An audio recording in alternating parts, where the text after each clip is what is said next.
Bonjour à tous, c'est Victor Haïm Mamou. J'espère que vous allez bien. Je fais cette courte vidéo pour vous expliquer comment tirer profit des événements organisés par les cabinets de conseil pour vous préparer aux études de cas. Je dis bien préparer entre guillemets parce que vous allez voir qu'il y a pas mal de choses, pas mal de confusion en fait avec ce type d'événement et je voudrais que vous soyez au fait de toutes ces choses-là. Alors, je partage mon écran, je vous montre tout de suite de quoi il s'agit. Donc, si vous voulez, on va prendre déjà un premier exemple qui vient du cabinet OCNC. Vous connaissez, un cabinet de stratégie. Rejoignez-vous le mercredi 3 novembre 2021 pour un atelier de préparation aux études de cas. L'équipe de recrutement, l'équipe de recrutement d'OCNC est ravie de partager ce moment d'entraînement au cas avec vous et se fera un plaisir de répondre à vos questions. Envoyez vos CV, date, etc. Exemple issu maintenant de McKinsey auprès de Polytechnique. Alors, durée 1h30. Le CCGP vous invite à l'atelier études de cas 101 organisé en collaboration avec McKinsey pour les étudiants de Polytechnique.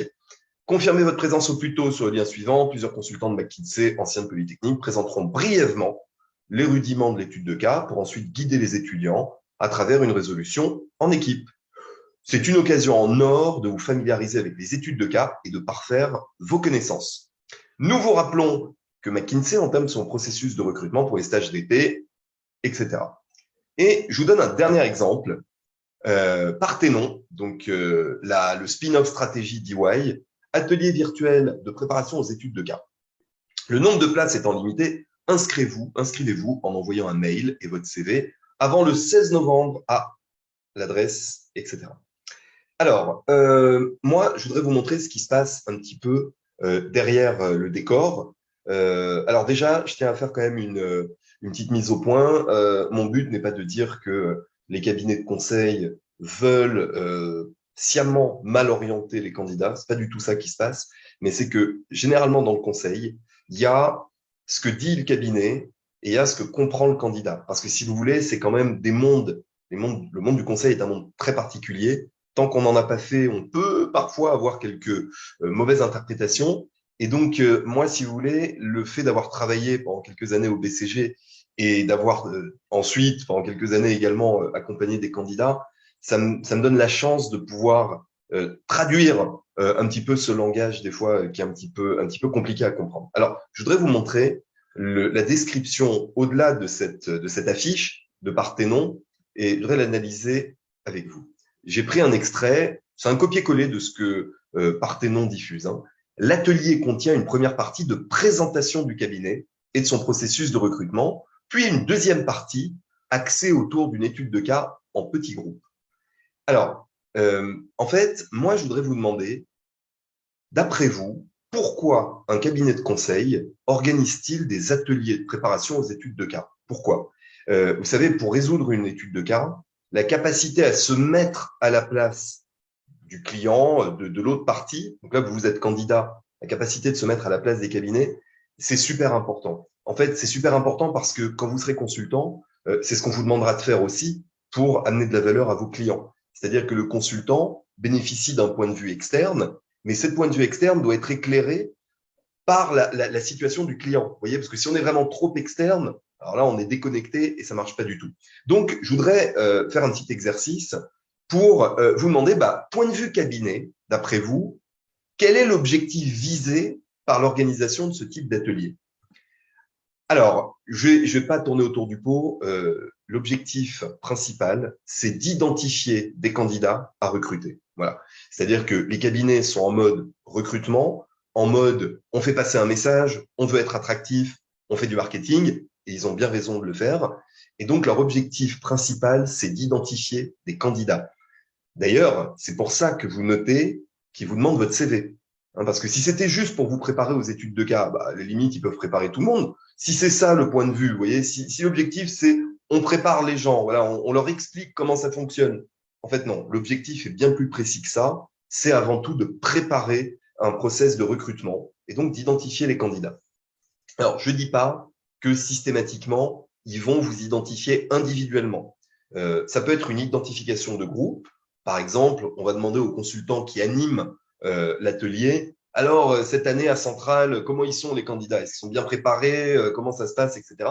mais ça peut être également identifier les candidats au niveau individuel. Et ça, vous ne pouvez jamais savoir comment ça va se passer. Vous avez noté qu'un des cabinets précisait en petits groupes. Alors, si vous êtes à 3 ou 4 autour d'un partenaire, je peux vous dire qu'il va aussi vous identifier individuellement.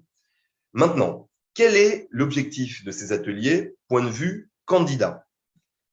L'objectif principal, c'est de vous créer des connexions avec les cabinets pour que vous puissiez décrocher vos entretiens vraiment plus facilement. Vous savez que se faire inviter aujourd'hui, même si vous êtes dans une grande école, c'est pas automatique. Il y a du networking à faire, il faut se rapprocher des cabinets. Et c'est un événement de networking parmi d'autres. Donc, conclusion très intéressante, eh bien, finalement, ces ateliers n'ont pas pour but premier de vous préparer aux études de cas.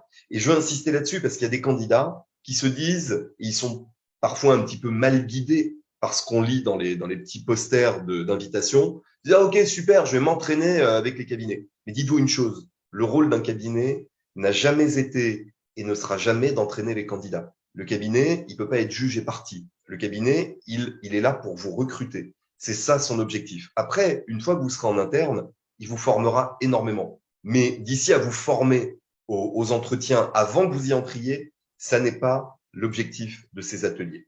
Et donc, faites attention à ne pas vous planter quand vous vous y présentez. Et moi, je voudrais en tirer 5 conclusions concrètes pour tous les ateliers qui vont venir dans cette année pour vous.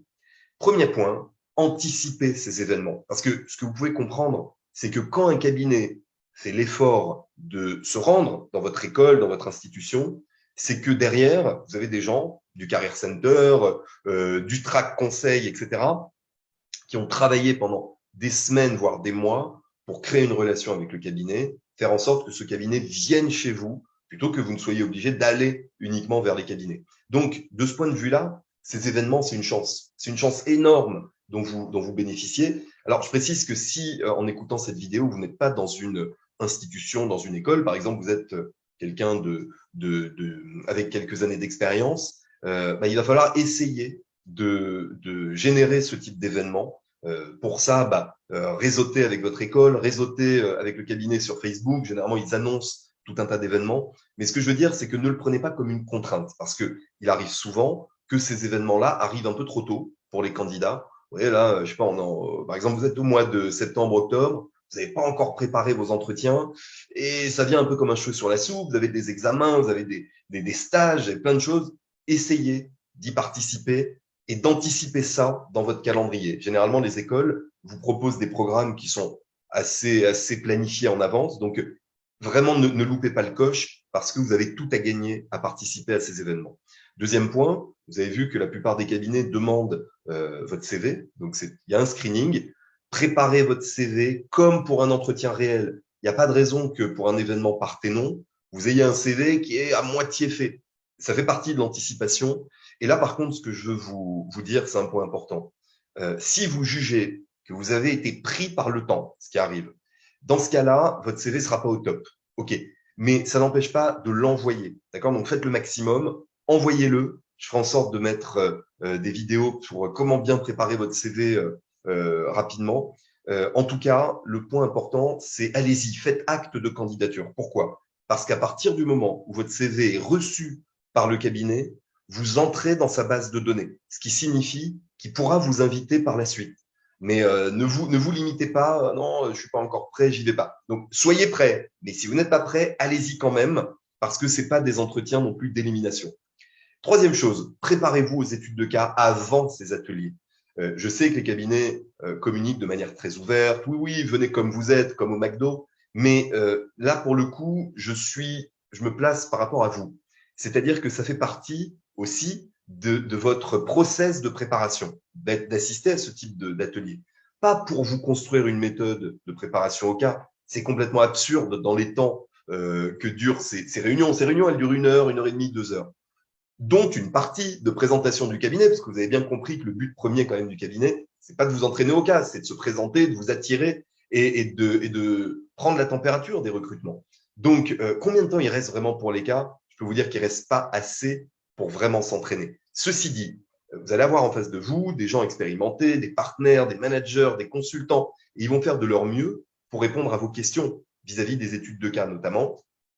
Et là, moi, je vous dis de vous préparer en avance. Et là encore, on est sur l'aspect anticipation, parce que plus vous serez préparé, plus vous pourrez profiter des échanges avec ces personnes-là. Vous voyez, si vous êtes au niveau 0, honnêtement, ce que vous allez retirer de ces événements, c'est quasiment 0. Donc, préparez-vous aux études de cas bien en avance. Comme ça, ces ateliers seront un moyen d'aller plus loin, mais en aucun cas de vous construire une méthode. Quatrième point, préparez vos questions. Pourquoi? Parce qu'il y a toujours une phase de questions qui peuvent d'ailleurs être des questions sur le cabinet, sur le process de recrutement, sur les carrières et sur les études de cas. Moi, je dirais, essayez de préparer vos questions, là encore, comme si vous étiez en entretien d'embauche. Vous passez un entretien chez McKinsey, vous savez bien qu'on vous demandera à la fin de poser des questions. Et là, préparez-les, préparez-en en 2, 3, pas plus, pas plus. Je peux vous garantir que ça fait un super effet et que généralement, quand vous êtes en petit groupe, ce qui est très fréquemment le cas, eh bien, les recruteurs se souviennent de vous. Et ça, c'est très important pour la cinquième chose, à savoir assurer le follow-up. Ça veut dire quoi? C'est un événement avant tout de networking, ces ateliers de préparation. Vous allez échanger, écouter, prendre note de ce que vous disent les consultants et les consultantes. Vous allez prendre aussi leur nom, leur mail et en fait assurer un follow-up. C'est-à-dire le moment viendra de vouloir vous faire inviter et ces gens-là, c'est des connexions parmi d'autres. Donc, gardez le mail, envoyez-leur une invitation sur LinkedIn, remerciez-les pour cet événement, etc., etc., parce que ce sont des gens que vous pourrez solliciter dans un deuxième temps pour vous faire inviter en entretien réel. Et voilà. Voilà ce que je voulais vous dire en termes de préparation pour ces événements. Vous voyez que c'est pas aussi simple que ça n'y paraît. Si vous avez des questions sur ce sujet, ce que j'ai traité dans cette vidéo, vous n'êtes pas d'accord ou quoi que ce soit, ou des questions sur votre préparation, vous êtes les bienvenus. Je vous donne, je pense que c'est le plus simple, mon mail personnel et je serai ravi vraiment de répondre à vos questions. Salut tout le monde!